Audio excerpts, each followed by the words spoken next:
Is there a literacy crisis, or are scores just stagnating? Has social media merely just connected us to people who we may not have interacted with before? What does it mean to be illiterate and literate anyway?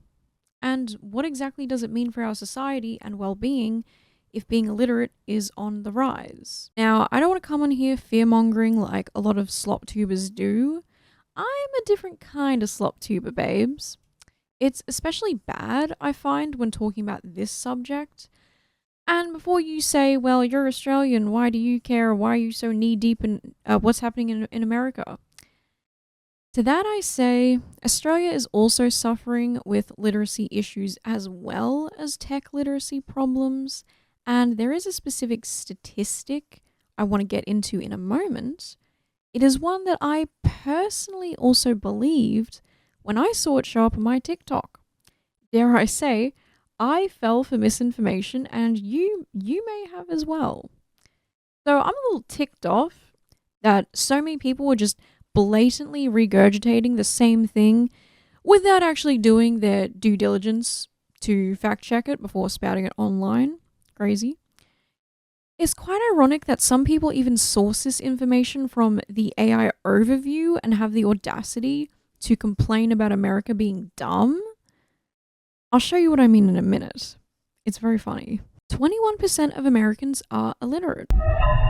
People covering this topic regularly throw up this regurgitated statistic of 21% of Americans are illiterate. I highlight this one in particular because it went pretty viral on TikTok, and as we all know, lots of people get their news straight from that platform. And interestingly, there's actually more to that statistic than meets the eye. In 2022 and 2023, the National Literacy Institute reported that 54% of US adults have a literacy below 6th grade, meaning that they have a tough time reading and spelling words like flammable, institution, sympathetic, psychology, and also that 47 million Americans, or about 1 in 7, have a reading level below 5th grade and are functionally illiterate, and that 21% of them are illiterate. A lot of Americans don't know how to read. 21% of Americans are considered illiterate. And did you know that over 43 million American adults are illiterate? That's nearly 1 in 5 adults who can't fully understand everyday information and struggle with reading simple sentences. They can't easily fill out a job application. 21% of Americans are functionally illiterate. That's nearly 43 million people, and nearly half only to a 6th grade level. Some people in Europe are surprised when they hear this, but the data is public. The United States has some of the lowest adult literacy rates among developed countries. In France, by contrast, the illiteracy rate is much lower, at around 7%, depending on the measure. Still a problem, but nowhere near the United States. So I'm curious, is this a cultural thing? An education issue? Or something else? Why do you think the gap is so big? I can follow for more. Hey everyone, so this is part 4 of my literacy statistics and what it all means. Again, all these statistics come from the National Literacy Institute. So part 1 through 3, we talked about, literacy. 21% of US adults are functionally illiterate, meaning 1 in 5 can't read or complete basic sentences. That's not something to be proud of. We are a country that provides public education with U.S. taxpayer dollars to our population. 21% of U.S. adults are illiterate. We're not talking about, hey, there's a big SAT word that I don't know how to read or pronounce. They're illiterate. 1 out of 5 American adults is illiterate. Over half, 1 out of 2, cannot have a literacy rate higher than 6th grade. What are we doing here? First things first, I want to define these terms. Being illiterate means you cannot read or write, like, at all. Being functionally illiterate means your reading and writing skills are inadequate to manage daily living and employment tasks that require reading skills beyond a basic level. This functional literacy can also be placed on people who are using a language that isn't their predominant one. The issue is that these terms are being used interchangeably, but also culturally they can mean different things. Functional literacy can be defined as simply reading too slowly for practical usage, or an inability to effectively use dictionaries and written manuals, having difficulty with printed media. Now, I'm not making this video to say there isn't a problem with literacy, because there surely is. But this statistic has been thrown around and is being misused in a misinformation extravaganza. I want to touch on this statistic of 21% Americans being allegedly illiterate, specifically because I was personally affected by this misinfo, and fellow YouTuber Jared Henderson touched on this stat in his own video, and he made some really great points. His video actually caused me to investigate the meaning behind this number, and Jared called into question this website called the National Literacy Institute, which, as I showed you just before, I found multiple TikTok videos referencing this exact website and their written statistics with zero skepticism or criticism. It's pretty ironic that these people would cite such a website and statistics without really questioning it any further. And then to be like, oh, illiteracy is a problem. It sure is, bud. It sure is. But to be fair, I can understand why some people would not think twice about trusting a website called the National Literacy Institute. I mean, it does sound like a government name, affiliated website, or maybe you might assume from the name that it's a professional institution researching the subject of literacy. I'm not making any allegations, I'm just saying I can understand why people would infer that from the name. The site that cited this number of 21% of Americans being illiterate fails to reference, citation, or define what illiterate means.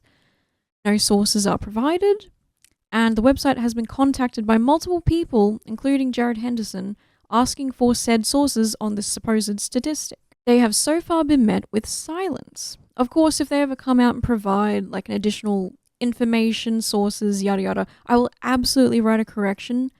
But at this point in time, it seems like we have no answer from them specifically. When you hear the claim that someone is illiterate, what do you think it means? Because to me, I think that means someone cannot write or read like at all. And generally people understand it as having no formal education or lacking foundational knowledge in a particular area. There's a few different definitions that people might think of. So when you say that 21% of the population cannot read or write at all, that's going to be pretty concerning for people to hear and seeing that. But is it accurate? Also, any website that's giving you bullet point claims like this and yet doesn't provide like any explanation, no citation, that is an immediate red flag for me, in my opinion. And I hope that this video can illuminate how susceptible we all are to misinformation online. Because this once again proves what I keep saying on this channel: do your own research and question what people are telling you. Even me, I am not perfect. I get things wrong. I fell for this also. And it was pretty easy for me as an Australian to believe the statistic on face value. However, once I started actually thinking about what it would mean for 21% of people to have illiteracy, meaning no reading or writing capabilities, I started to realize just how insane that would be if it were true. From the research that I was able to do, I think I found the original source for the statistic and a rather helpful official US government publication using the data to bring meaning and definition. The National Center for Education Statistics used data from the Program for the International Assessment of Adult Competencies, PIAAC, and summarized the data point for the number of US adults with low levels of English literacy and how they differ by nativity status and race and ethnicity. So, taken directly from the website, which I will link down below, we have what are the rates of literacy in the United States. 4 in 5 US adults, 79%, have English literacy skills sufficient to complete tasks that require comparing and contrasting information, paraphrasing or making low-level inferences. Literacy skills at level 2 or above in PIAAC, OECD 2013. 2013, interesting.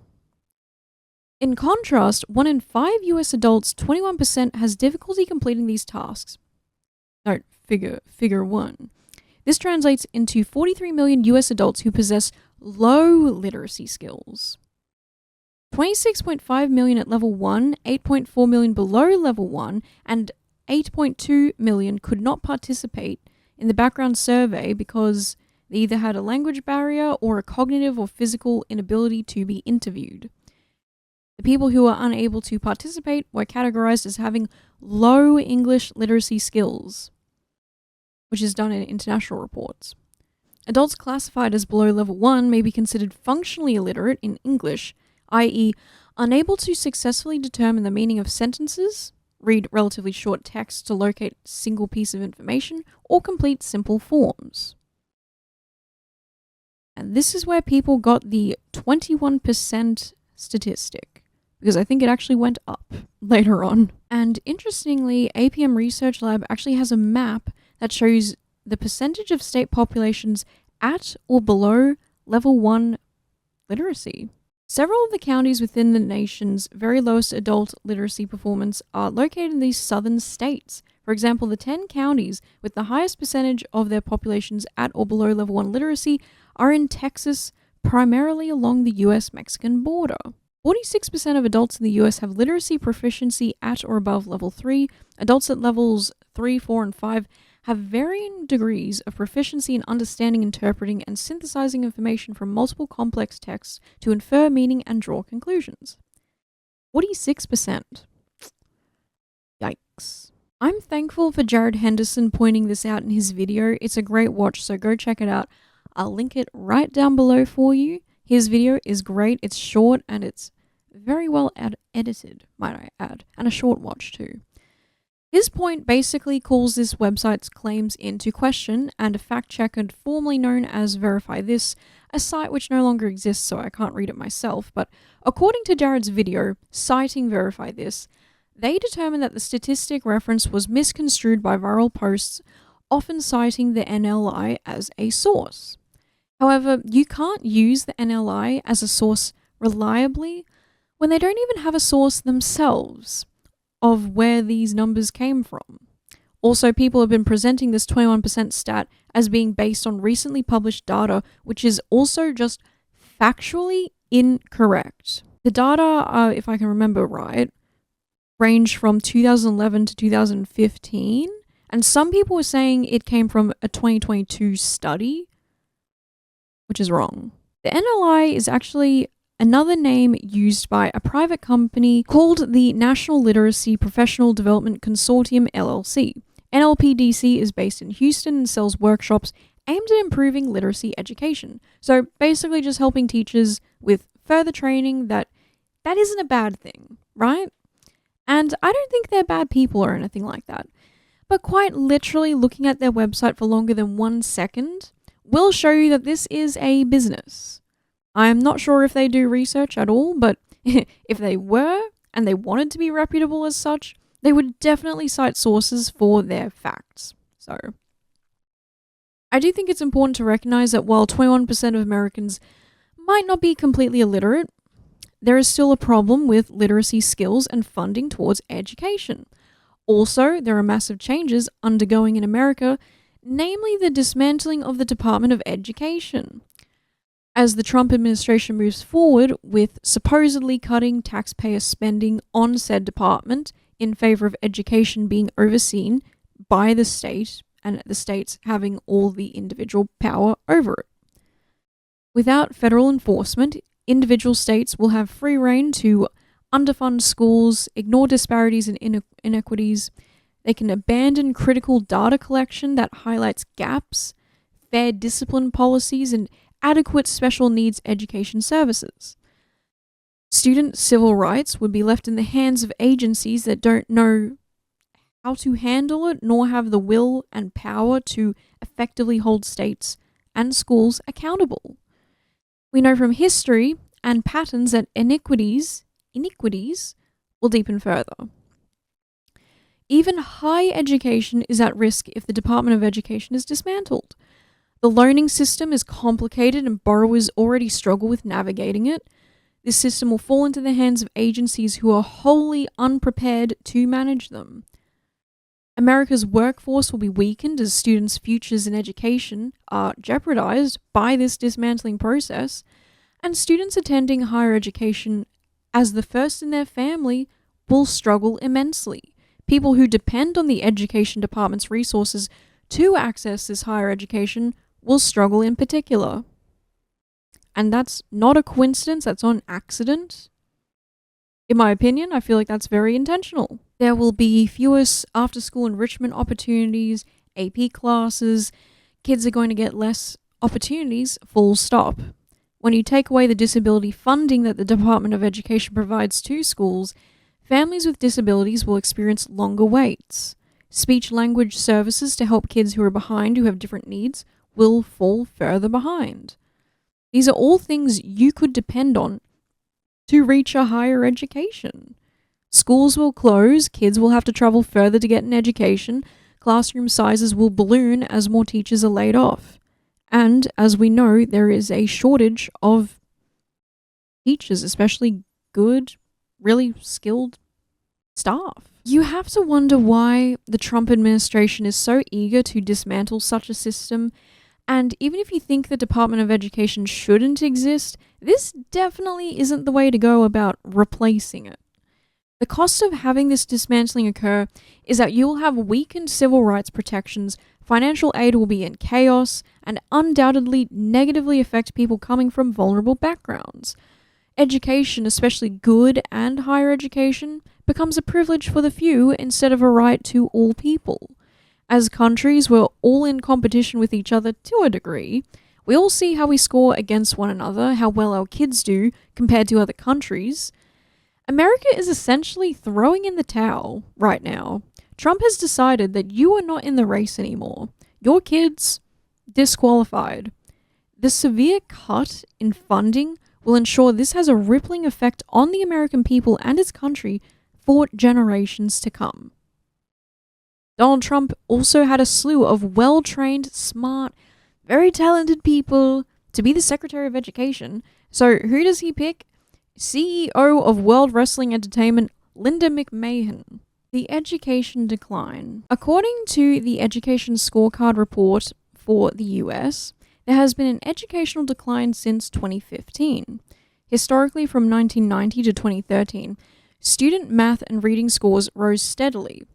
In a 2013 report, it was mentioned that the US had entered a learning recession. The rate of improvement for math and reading flattened, then dropped, which was a trend that continued throughout the COVID pandemic. Due to the pandemic, American students saw some of the largest declines in academic achievement that has been recorded in the past half century, 50 years. The pandemic absolutely unabashedly had a tremendous effect on all of our lives. We are able to know about these scores and results due to the NAEP, the National Assessment of Education Progress, which is run by the US Department of Education. So like I was saying before, we're getting rid of these checks and balances essentially. The very same, department that Trump is dismantling, or I guess that WWE lady is dismantling. So what was found in those results is that the average scores for a 9-year-old student fell 5 points in reading, 7 points in math, and that's 2022 compared to 2020. That is the first ever score decline in math and the largest decline in reading since 1990. The NAEP assessments have been administered since the 1970s. So the gap between white and black students has also further widened, and the worst has ever been since 1978, according to the NAEP results. Fewer 9-year-olds now have basic skills of reading and solving math problems, skills that are necessary. I'm not even good at mathematics either, but I can do basic things and it is essential. After-school programs, like I mentioned before, which are going to be cut, they can be very enriching for kids, especially if they have the resources to make it so. Unfortunately, schools with wealthier white students tend to get more funding than those with lower socioeconomic backgrounds. And students of color are receiving less funding, so it becomes a self-fulfilling cycle that just repeats itself endlessly. Anyway, as a white person myself, it's not up to me to tell you what the experience is being a person of color in the education system, but money in education really matters. How it is spent is obviously very crucial too, and we can see that people who get funding do better. Another aspect to this crisis in learning is that schools clearly need to have good teachers who are experienced and who can make learning fun and engaging. Unfortunately, I have been seeing I've seen constant videos of numerous teachers explaining why they are quitting. Seasoned professionals who love teaching simply can't handle the new generation. Teachers are the classroom. They are the education you get in school. If all the professionals can't stay on because it is that bad, the newbies aren't going to have a good time either, and the kids are already suffering. It is a teacher's job, after all, to create an engaging lesson and to build the skills of every kid in their care. But when classrooms are so massive and so many kids can have special needs and alternatives to learning some concepts to truly understand them, the strain put on the teachers is pretty tremendous.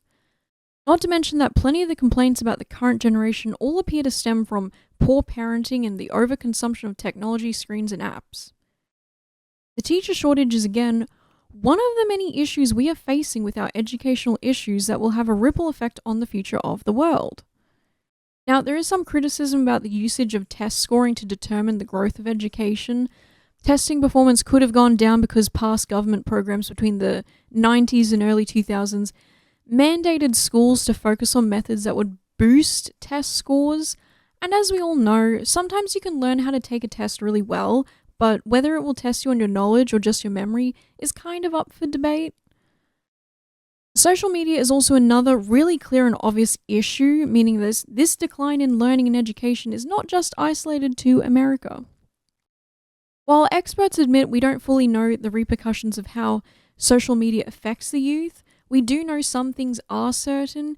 Usage of such social media platforms does decrease the attention span of students. It disrupts sleep, and as we've all talked about previously, it creates a lot of anxiety and issues with self-confidence. Social media and being online is incredibly addictive, and it is shown that the lowest achieving students are using a lot of it. Some professionals think social media has replaced reading outside of the classroom, but I personally think, in my opinion, as a random person in the world, it starts with the parents.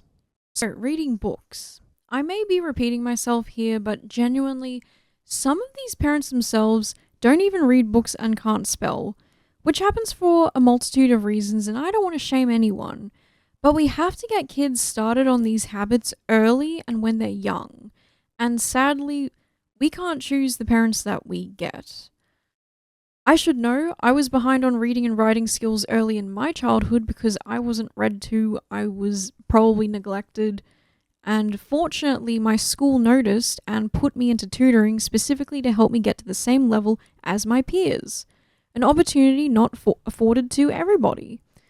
Another thing that really helped me personally is that getting books and reading them became so normalized in my childhood after an issue was noticed. Whenever I didn't have a book, my dad or my grandpa would take me to go get one, and I could choose whatever book I wanted to read. I didn't have to read some boring book about some war I wasn't interested in. Hello, I'm a tween. I want to read about girls falling in love with weird otherworldly beings, okay? Some things never change, I guess. We even see, cited from the policy circle, that parent involvement serves as one of the largest predictors for early literacy achievement. Parents need to be involved in their kids, in their lives, and helping them, but also there's another issue here happening where Gen Z is one of the first generations, I think, to have the most single-parent households, which means parents are busy, parents are working, and even given the current economic climate, even kids who have both parents in their household, both parents are having to work to support and sustain the family. So this is a larger issue than just you're a bad parent. I don't mean to say you're a bad parent, because there's also larger issues at hand that are affecting everyone in different ways. I noticed that later in my education, I always noticed so many kids in my class were so uninterested in reading, they were bored, and don't get me wrong, I would get really annoyed with the chosen books as well. I can imagine why you would hate reading if you're not used to it, or if you're a very slow reader, or maybe you don't even understand a lot of the words.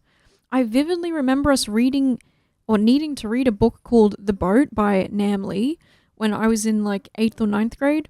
I think it was that time. But everyone hated that book and its guts. And you know what? Looking back on it as an adult, I do see it very differently. I think there's an unfortunate duality where being a kid, our brains are so much better for learning, but if we're not motivated, engaged, or interested, it ends up being I feel very pointless. When you're like 14, 15 years old, you perhaps don't care about politics, immigration issues, or anything like that. Maybe you want to read about something that's more fantasy, something that's more engaging to your creative brain. But it seems like the teachers or whoever decides what books we read, it's just made up by some opinionated old lady who probably has had a very high education. And there's nothing wrong with being that person, but I feel like these books aren't chosen with the interest of like what kids might want to do. And I reckon it's probably hard juggling what you need to teach the kids, what they're being graded on, and keeping it interesting. But surely there is a way to choose some literature that isn't dry and just Tim Winton. I swear to God, Tim Winton is single-handedly being kept afloat by school students and their friggin' teachers.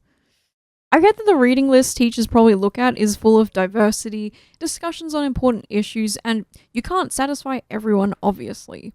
I think the discussions you can have in the classroom surrounding these books, books that cover like Tehran, the Kite Runner, we read the Kite Runner, immigration, disabilities. I'm sure they can be great learning moments for kids and teaching critical thinking, but I also wonder if there's a way to start treating the classroom as the introduction to books, because it seems to me like the new generations of parents aren't introducing books to their kids. Which I still don't think it's a good solution, because we're going to read like Harry Potter in like 7th grade? 8th grade? I'm sure kids would love that. I feel like there could be a lot of interesting talk, especially the politics around maybe J.K. Rowling and how she writes. But it's just an idea. I'm not an expert on this in any means, but if your first introduction to reading is some dry, boring book, I don't think that's priming the children to read further in their life, or to go to a bookstore and be like, I wonder if there's actually a book I would like. They're gonna think every book is like that. You know what I mean? Getting onto the recovery aspect and potentially some good news. Since the pandemic ended, there have been improvements to scorecards, not as big as the dips, but it could be in recovery. However, it is too soon to really know, I guess. Improvements to areas where funding was specifically increased, such as higher poverty districts that weren't given the funding boost actually stayed relatively the same, but we do know that funding works, and when schools can get the funding they need, they can really improve the education that kids receive. Unfortunately, there's still bad news though. Absence rates in America remain persistently high. In 2024 to 2025, 23% of students were frequently absent. And before the pandemic, it was roughly 15%.